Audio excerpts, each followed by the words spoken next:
Grande parte de todo o sofrimento da sua vida sempre foi e sempre será o fascínio pelo papel de vítima. Já ouviu falar de autossabotagem? E se eu te disser que você provavelmente já entrou nesse papel sem perceber muitas vezes?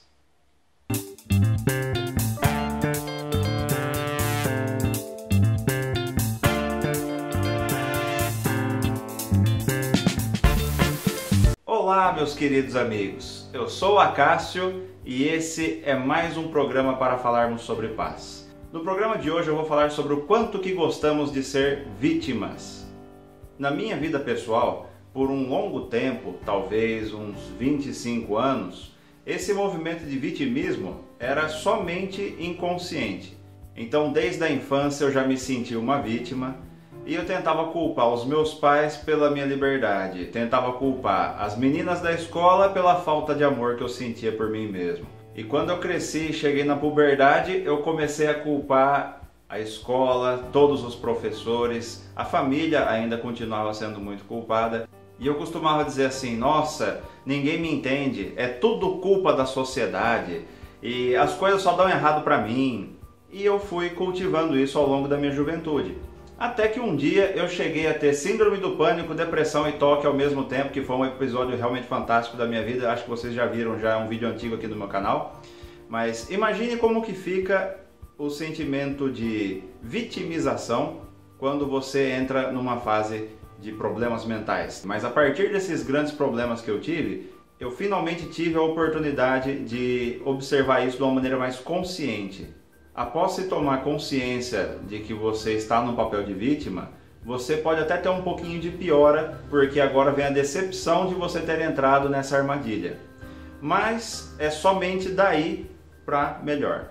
A minha vida começou a ficar muito melhor e as coisas começaram a dar mais certo na minha vida. Eu vou compartilhar com vocês essa informação que pode ser muito útil para vocês e espero que seja tão útil quanto foi para mim. Então, a grosso modo, a gente pode dizer assim: numa linha do tempo, a pessoa vinha tendo uma vida pacata, sem nenhum alto e baixo, nada de muito especial acontecendo. Mas, num determinado momento, uma grande tragédia acontece. A partir dali, tudo que a pessoa faz é para preservar este momento que foi tão especial para ela, mesmo que pareça que é somente sofrimento. Porque, até então, a vida que para ela era pacata e sem graça, ela era responsável por essa vida. Mas a partir do momento que uma desgraça acontece, o responsável pela tristeza dela finalmente pode ser o carrasco, o inimigo, o agressor e também o sacrificador. Existem vários nomes que a gente pode colocar. Então, a partir dali, ela transfere essa culpa que ela sentia inconscientemente por essa vida que ela levava para o grande transformador da vida dela, que é esse carrasco. E tudo que ela faz a partir de então é destacar esse momento da tragédia e no qual ela conheceu o carrasco. A parte mais importante da vida passa a ser aquela. É muito comum você ver mães que foram abandonadas pelo marido ou que foram traídas por ele, e elas falam muito mais desse marido no momento em que ele a traiu do que dos filhos quando eles nasceram. Existe uma diferença de importância muito grande acontecendo. A partir desse momento, a pessoa tem uma história, finalmente ela sente que existe. Usando uma máxima, a gente poderia dizer, sofro, logo existo. Nesse momento de sofrimento, a pessoa se sente muito real e ela finalmente tem uma história. Mesmo que seja uma história conflituosa, pelo menos é real, entre aspas apenas. Porque se você pesquisar aonde está esse momento, ele já não existe. Ele sempre tem que estar no passado. E quando uma vítima finalmente faz o seu carrasco, e quando um carrasco finalmente faz a sua vítima, essa é a única maneira que você encontra de ser inocente aqui no universo. Isso de acordo com as regras do ego. Se você quiser ser inocente, você precisa encontrar um sacrificador. É impossível ser inocente aos olhos do ego se você não for uma vítima de algum agressor. E isso está profundamente enraizado na nossa cultura, principalmente através da religião. Não falo somente das religiões daqui do Brasil, mas as daqui já são um ótimo exemplo para mostrar isso. O sacrifício é algo muito bem visto de alguma forma. Não é à toa que nas histórias dos principais deuses que conhecemos, eles geralmente se dão em sacrifício para salvar o mundo ou para salvar alguma nação específica. Geralmente são torturados antes disso e depois, inclusive, esse momento do sacrifício se torna um amuleto no qual temos a imagem de um deus sem energia, totalmente dilacerado, realmente muito morto. E as pessoas sentem que, usando esse amuleto, mostrando esse sacrifício, elas estão sendo protegidas de alguma forma. Sendo que a última coisa que um cadáver pode fazer por alguém é proteger esse alguém. Essa é a única maneira de ser inocente de acordo com o ego, é se sacrificando. Aí a mente se divide em vítima e carrasco. E essa divisão nunca para. Você novamente será vítima de alguém ou inclusive carrasco de alguém. Geralmente a pessoa de quem você se sentiu vítima, muitas vezes vai dizer que você foi o carrasco dela. E colocando a sua culpa no outro, você finalmente pode se sentir inocente. E essa divisão é responsável, não vai dar tempo de falar isso tudo aqui hoje, mas essa divisão de vítima e carrasco originou o universo inteiro.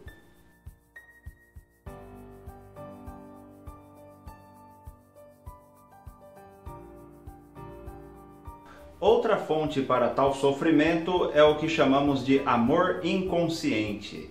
Um exemplo simples disso seria o caso de, imaginemos um avião carregando jogadores de futebol e esse avião cai e quase todos os jogadores daquele avião morrem. Mas um ou dois conseguem sobreviver. Como que vai ser a vida desse sobrevivente? Será que ele vai se sentir digno de ter sobrevivido? É muito comum que após tragédias, aqueles que conseguiram sobreviver venham a desenvolver algum tipo de tristeza no futuro, porque algo dentro delas diz: puxa, todas as pessoas que eu amava morreram naquela tragédia. E por que será que eu consegui me salvar? Como posso eu ser mais digno do que elas? Outro exemplo de amor inconsciente é quando uma família, um determinado clã, ao longo das gerações, sempre teve um histórico de miséria, pobreza e sofrimento. É muito comum que entre os empreendedores eles de repente se sintam travados para ter sucesso na vida. E aí eles dizem: nossa, eu estou com autossabotagem, eu não sei o que acontece, mas eu não consigo levar a cabo as coisas que eu gostaria de terminar. Eu não sei o que acontece, mas eu não consigo realizar os meus projetos de vida. Mas isso é um movimento de amor inconsciente, porque todas as gerações passadas dele têm um histórico de miséria, pobreza e sofrimento. Algo dentro dele tem vontade de pertencer a esse sistema e, por amor inconsciente, quer repetir isso. Poxa, eu não posso ser rico e próspero, sendo que minha família sempre viveu na lama. Não faz sentido. Por que eu seria escolhido para ter uma vida melhor do que eles? É preferível continuar na miséria do que deixar de pertencer a esse sistema. É como se eu estivesse traindo esse sistema. Para vocês que me acompanham desde as antigas, vocês se lembram que eu trabalhava auxiliando o pessoal a respeito de relacionamentos? Bom, às vezes eu conversava com algumas mulheres, elas também procuravam os meus atendimentos na época. E existiam alguns grupos que eram como se fossem grupos de autoajuda para mulheres, nos quais elas se reuniam, mas geralmente era só para fortalecer a outra que tinha acabado de ser traída ou que tinha acabado de ser abandonada pelo namorado ou pelo marido. Inclusive havia também movimentos masculinos que chegavam até o extremo da misoginia, que é quando o cara fica com muita raiva da mulher e ele não quer mais saber de mulher, ele não mudou de sexo por conta disso, mas ele simplesmente não consegue ter nenhum apreço pelas mulheres depois de ter sido abandonado tantas vezes ou rejeitado tantas vezes. Então nesses grupos choviam de relatos dessas pessoas que foram vítimas em algum momento, compartilhando como que foi ser vítima, para que os confrades do grupo pudessem dizer: é isso aí, meu querido, ou minha querida, né? Pare de sofrer porque essa pessoa não te merecia. Porém, a maior estatística desses grupos é que as pessoas que simplesmente esquecem o papel de vítima abandonam esses grupos. É muito comum que após o cara perdoar a ex dele, mesmo que ele volte ou que ele não volte, ele abandona aquele grupo. Aquilo era um centro no qual ele podia fortalecer a ideia de que ele era uma vítima, mas ele não é. Quando a pessoa reconhece isso, geralmente através do perdão, ele não tem mais o que fazer naquele lugar. Ser vítima é algo que as pessoas gostam muito porque de alguma certa forma conseguem obter uma recompensa através disso aí. Então, por exemplo, aquela pessoa que fica muito doente, às vezes ela tem uma maneira de manipular a família toda para conseguir aquela atenção, agora que ele se tornou inválido de alguma forma, ou que ele está realmente precisando de alguma ajuda. Porém, você vê extensões disso que você sabe que não são somente ajuda. É realmente uma maneira de manipular as pessoas. Não estou dizendo que todos aqueles que estão doentes estão procurando uma maneira de manipular as pessoas ao seu redor. Não. Mas isso acontece. Eu mesmo já fiz isso algumas vezes por um certo tempo e eu consegui observar isso com muita sinceridade. Como vocês já me conhecem de muito tempo, eu gosto muito de fazer rituais com tabaco. Costumo pitar ali no meu cachimbo. Mas quando eu estou pitando tabaco, geralmente eu costumo entrar num outro estado mental, no qual eu fico muito mais sutil e relaxado. Nesse momento eu costumo pesquisar muito os meus próprios pensamentos, tem sido muito útil para a minha vida. E quando eu tinha terminado as minhas crises de pânico, toque e depressão, eu estava lá uma vez observando, pitando, aí parei, observei e eu comecei a conversar uma voz interna dentro de mim. Poxa, finalmente tudo aquilo passou. Finalmente a tristeza acabou. Porém, naquele mesmo instante, algo disse: ah, mas e agora? Agora que a depressão acabou, como é que a gente fica? E aquele momento foi bem chocante para mim, porque foi a primeira vez que eu percebi que algo estava gostando de estar deprimido e em pânico. Como será que nós escolhemos o sofrimento? Parece muito insensível dizer isso, por isso eu não vou generalizar e dizer que você sempre sofre por vontade própria. Não, mas o tanto que você sofre por escolher sofrer é quase 100%. Quando eu observei isso, tive aquela grande surpresa, algo ficou um pouco pior, porque aí eu comecei a ter um pouquinho mais de culpa, pensando, puxa, toda essa jornada inútil de 1 ano e pouco com pânico, depressão e toque, era na verdade para sustentar alguma parte de mim que gostava daquilo. Mas a partir desse momento, eu consegui escolher diferente, e aí eu consegui uma cura realmente fantástica, e eu consegui um aprendizado que me é muito mais útil hoje, e minha vida é muito mais gostosa hoje do que antigamente. Inclusive, algo que eu percebi a respeito de mim mesmo, quando eu estava com essas crises todas, me sentindo uma vítima, é que eu tendia a manipular até a minha namorada de maneira a ficar um pouquinho mais sossegado. Por exemplo, se alguém viesse conversar algum assunto um pouco mais difícil comigo, eu falava, ah, não estou muito bem, puxa, tá me dando uma falta de ar esse assunto, eu não estou querendo não, porque você sabe que eu tenho pânico, eu tenho depressão, não sei o quê. E é o caso de uma outra moça que eu conheci lá, que ela manipula o marido dela até hoje, dizendo que ele não pode fazer as coisas que ele mais gosta, porque ela tem depressão e ela poderia entrar em crise se ela soubesse que ele está curtindo a vida dele. Se vocês se identificaram com alguma coisa que eu disse durante esse vídeo e você perceber que você está no papel de vítima nesse momento, existe uma maneira de você sair dele. É mais simples do que você imagina, porém não é fácil por se tratar de algo que você talvez não tenha tanto costume. Mas eu garanto que dura muito pouco tempo uma vez que você vê as coisas.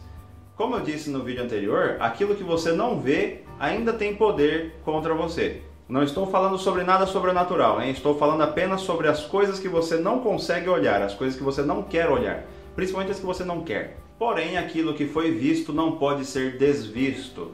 Então as ilusões tendem a perder a força assim que você as vê. Sair do papel de vítima consiste em: continua aqui comigo, esteja comigo nesse exato momento. Se você conseguir agora esquecer o seu passado e perceber que você não está no futuro, só vai sobrar o presente. Apenas no passado existe um inimigo e apenas no passado você era uma vítima. Aqui você não é vítima. Nesse momento, se você continua sofrendo, é porque você trouxe aquela dor na sua mente até agora e você continua se punindo por algo, fazendo para si mesmo um dano talvez até maior do que o seu carrasco lhe feriu. Esteja aqui, esteja nesse momento presente agora. Você não sabe o esforço que exige viver em dois tempos. Seu corpo aqui no presente e sua mente lá no passado. E trazendo do passado as dores para o seu corpo no presente. Não é de se admirar que as pessoas que se vitimam muito acabam ficando doentes. A distância que você imagina que o seu carrasco tem do céu é a mesma distância que você tem do céu. Porque no fundo, se trata apenas de você dividindo a sua mente entre vítima e carrasco. Trata-se apenas de você o tempo todo. E mais cedo ou mais tarde você vai perdoar. Então por que não agora? Bom, meus queridos amigos, era somente isso que eu tinha para falar. Essa era a mensagem de hoje. Eu espero que vocês tenham gostado e se gostaram, cliquem em gostei e inclusive em compartilhar. E não sei onde é que vai estar o botão, pode ser até que esteja em cima. E também se inscreva no canal, tá bom? Fala com seus amigos porque eu quero que essa mensagem chegue ao máximo número de pessoas. E caso você tenha sugestões para os próximos vídeos, por favor não hesite em mandar lá inbox no Messenger para mim. Eu fico muito feliz com todas as sugestões de vídeos que eu tenho recebido. Eu agradeço de verdade e principalmente pela amizade que está sendo realmente deliciosa com vocês. Me adiciona lá no Insta para a gente trocar uma ideia também. Um forte abraço em todos vocês e em todas vocês e namastê. Então acontece um evento muito trágico que abala a construção do ego dele de tal forma que ele pode jogar fora tudo. Mas o que seria 100 anos de um ego comparado à idade da vida, comparado à idade da humanidade, ou então comparado com a idade do universo? Será que o ego existe?